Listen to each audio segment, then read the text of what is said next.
Hi, folks. Meteorologist Michael Wilhite here with Southern Indiana Weather. Thanks for logging on to this quick date update for today. It is Election Day, November the 3rd, 2015, a little after 9:15 here in the morning Eastern Time. Now, I want to go ahead and put a quick video out here today before we go on because there's already some of the media outlets and other things hyping up, oh, we could have some severe weather on Friday. First off, let me just show you and we'll work through the data. I just want to right off the bat say the idea of severe weather on Friday, really it's going to be more Thursday night, if anything, early into Friday. I'll show you that, and folks, it's just not looking hopeful to me at this point. It's a stretch at best. The Storm Prediction Center has placed us under a marginal risk, and the marginal risk will equate to a 5% risk. Better risks are going to be down here toward Texas, and really a marginal risk is not even justified in my opinion. And let me just go ahead and show you why.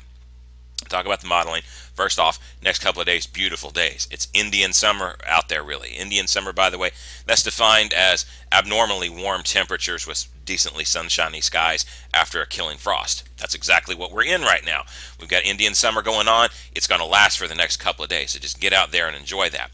High pressure is going to be pretty well large and in charge here. Let me get my modeling back here, and let's go ahead and put this into motion here. No rain to speak of, really, until you start to approach Thursday. By 2 o'clock in the afternoon, 1 o'clock rather in the afternoon here on Thursday, now that we've had the time change here, 18Z, that's 1 o'clock Eastern Time Thursday.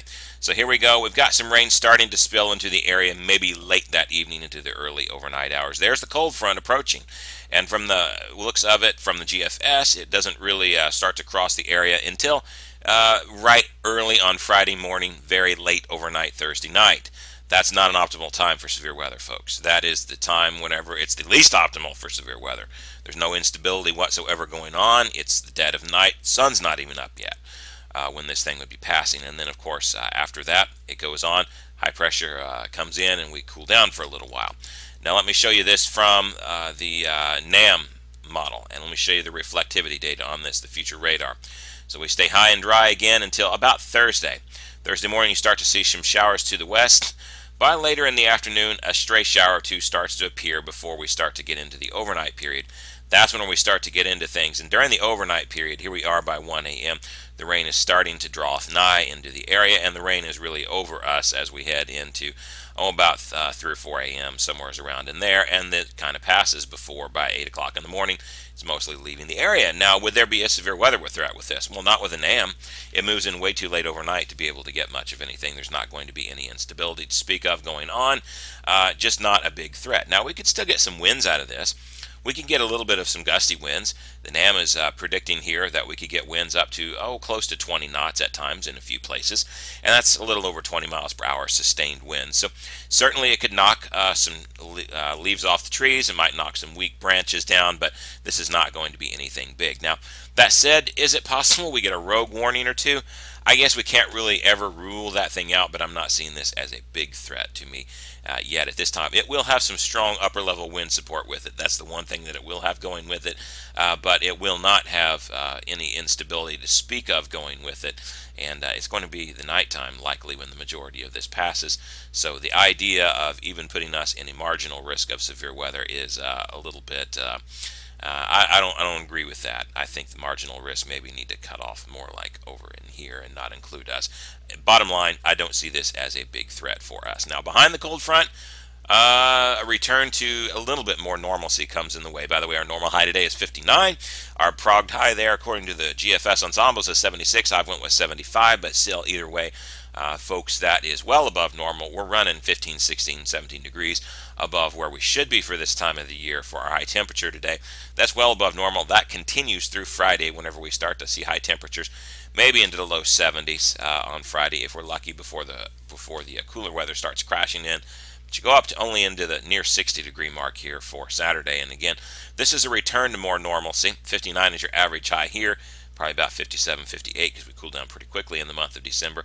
But you can still see a warm November is coming on here. I think I just said December, but I mean November. But you can still see a pretty warm November overall is going on. If your average high should be in the mid to upper 50s, well, you're getting that from time to time here. But you're still getting some 60s thrown in. So at least we return to a little bit more normal type of weather. But nothing as far as winter blasts I'm not seeing anything in our near immediate future for that from the way things go. This lines up well with where the indices are. It's that time of the year we can start looking at those indices and having some relevant information from them as to whether any cold blasts might be on the way. Remember, we look at the Arctic oscillation. Whenever it goes negative, that's cold air from Canada is available to be moved down, and it's not even close to negative. It might trend a little bit towards neutral at one time before quickly going back. It's all positive. That means the Canadian air stays bottled up in Canada. It's not coming down to us. You need the NAO, the North Atlantic Oscillation, to go negative if you want that blocking pattern, and it only goes for a day or two, but it stays well positive most of the time. Again, that's going to let storms just come and go very quickly over us. And you want the PNA to be positive if you want a trough to come over us and bring that cool air down from Canada. A negative PNA like this is going to be more of a trough over on the west coast and bring them cooler. And well, that's exactly what you're seeing is negative. So the bottom line is the indices just don't bode well for us. They bode up with a warm November overall for right now from the way things look. So that's pretty consistent. We do get knocked off after the front goes through back to a little bit more near normal temperatures, seasonable kind of weather, but on the warm side of seasonable at least. And we'll take it. Nothing as far as snow or bitterly cold anytime in the future that we can see right now.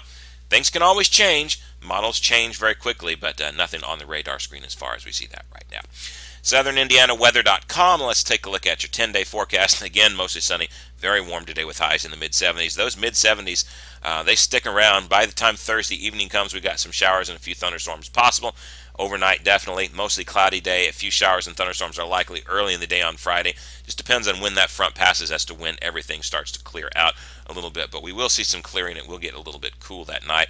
And then only up into the 50s on Saturday, and 50s and lower 60s for a while after that.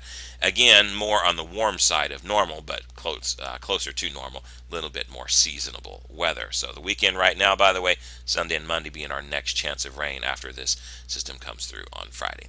All right, folks, that is it. I'm meteorologist Michael Wilhite for SouthernIndianaWeather.com. Have a great day, folks. Hey, it's Election Day. If you're registered to vote, get out and do your civic duty and vote. Have a great day, folks.